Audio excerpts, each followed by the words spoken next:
Perkenalkan, namaku Ferry, umurku 23 tahun. Aku baru saja lulus kuliah S1 di sebuah perguruan tinggi swasta ternama di kota aku. Aku memiliki wajah yang tidak terlalu ganteng, tapi juga tidak jelek. Boleh dibilang sedang.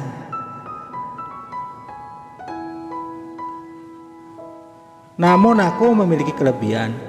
Posturku tinggi besar, tegap, gagah, berotot. Karena memang aku suka olahraga di pusat kebugaran atau gym.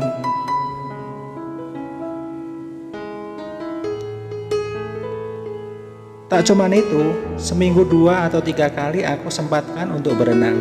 Karena itu olahraga yang aku sukai sejak kecil, hingga terbentuklah tubuhku seperti ini.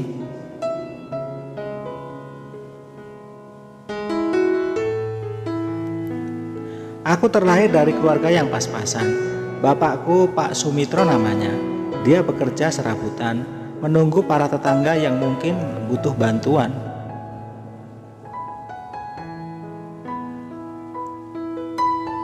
Tapi memang sudah rezeki, ada aja jalannya. Setiap hari pasti ada yang butuh bantuan bapak.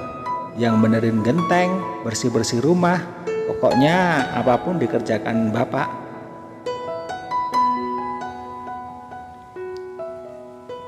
Sementara ibuku namanya Bu Sumini, dia menjahit di rumah. Profesi ini ia tekuni sebelum menikah dengan bapak. Banyak juga yang datang untuk menjahitkan baju.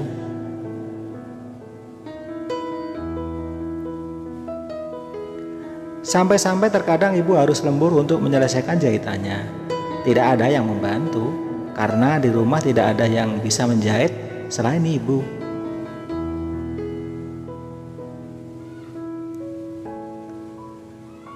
Aku bersyukur punya orang tua seperti mereka.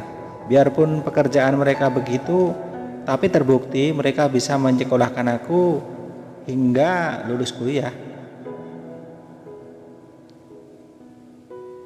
Aku begitu sayang dan bangga pada mereka berdua, karena mereka berdua selalu ada saat aku lagi senang, sedih, bahkan saat aku lagi terpuruk.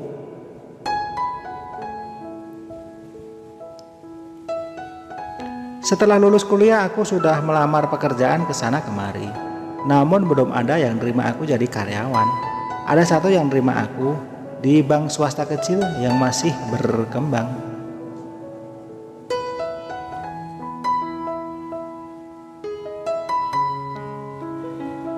Itu pun aku diterima sebagai penagih penunggak hutang atau boleh dibilang debt collector.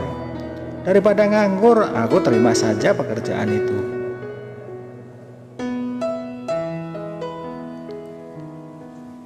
Sebagai seorang debt collector, sudah menjadi kewajibanku untuk menagih hutang kepada nasabah jika menunggak cicilan.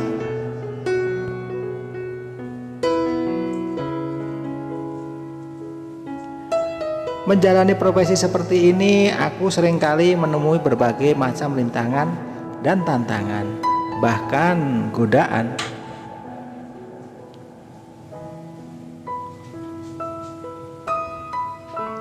Mulai dari nasabah yang menggelapkan barang, tunggakan cicilan, hingga nasabah yang kabur melarikan diri keluar kota saat ditagih.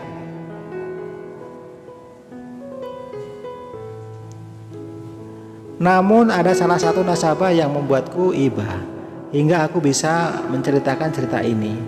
Sebut saja dia Mbak Fiona.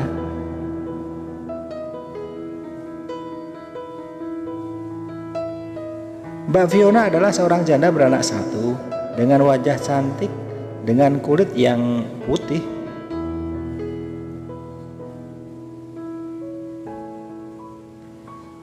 Umurnya saat ini adalah 33 tahun, dengan bentuk badan yang padat berisi.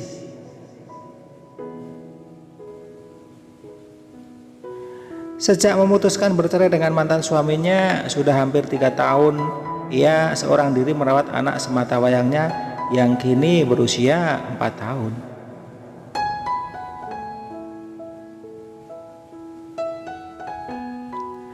Mbak Fiona sebenarnya orangnya baik dan ramah.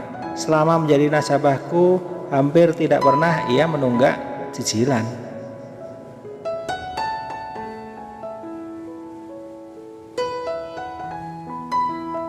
Namun belakangan ini sepertinya Mbak Fiona mengalami masalah keuangan.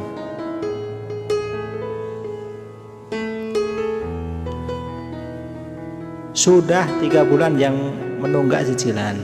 Aku pun sebenarnya tidak tega dengannya.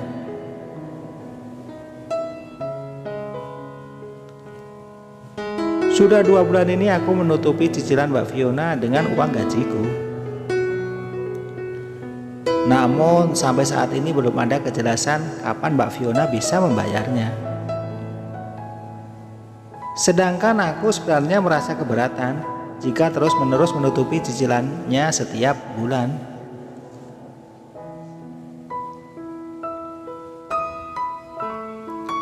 Pada hari itu aku kembali berkunjung ke rumah Mbak Fiona untuk menagih hutang.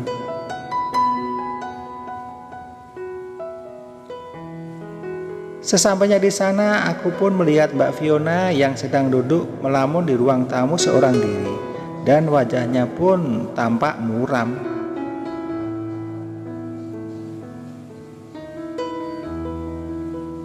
Assalamualaikum, aku mengucapkan salam.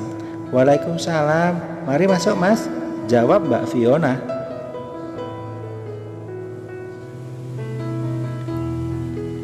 Aku pun masuk ke dalam rumahnya. Kondisi rumah saat itu sedang sepi. Anak semata wayangnya yang bernama Reza pun tidak nampak. Kok sepi mbak? Si Reza kemana mbak? Tanyaku. Si Reza lagi main ke tempat mbahnya mas. Mau ku buatkan minum dulu apa mas?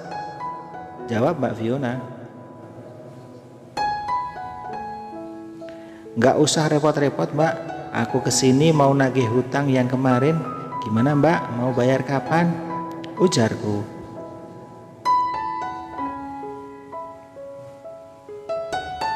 Tiba-tiba air mata jatuh dari kedua mata Mbak Fiona. Aku jadi merasa iba, dan sontak saja aku duduk merapatkan diri untuk merangkul dirinya. Ada apa mbak? Kok tiba-tiba menangis? Tanyaku heran. Aku bingung mas, mau bayar cicilan pakai apa? Belum ada uang. Sedangkan uang yang aku punya saat ini belum tentu cukup buat makan hari ini. Jawab Mbak Fiona sambil menangis sesenggukan.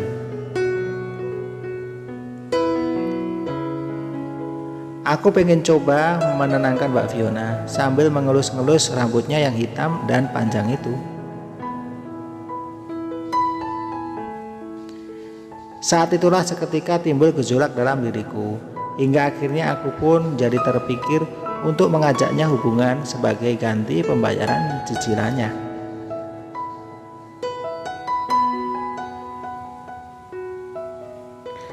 Tangis Mbak Fiona akhirnya mulai reda.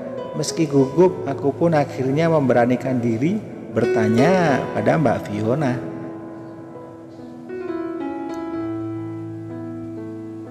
Mbak, bagaimana kalau bayarnya diganti dengan itu saja?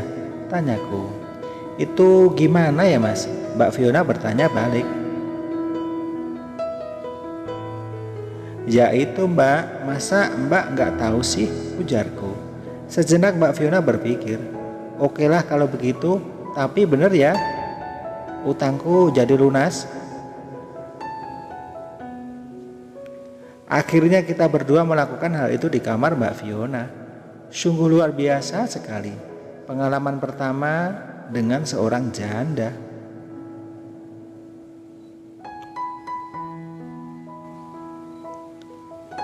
Semenjak itu aku jadi dekat dengan Mbak Fiona. Kita pun menjalin hubungan.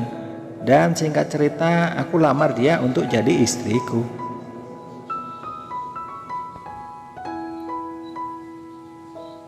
Aku pun hidup bahagia dengan Mbak Fiona yang sekarang sedang mengandung anak dari buah cinta kita.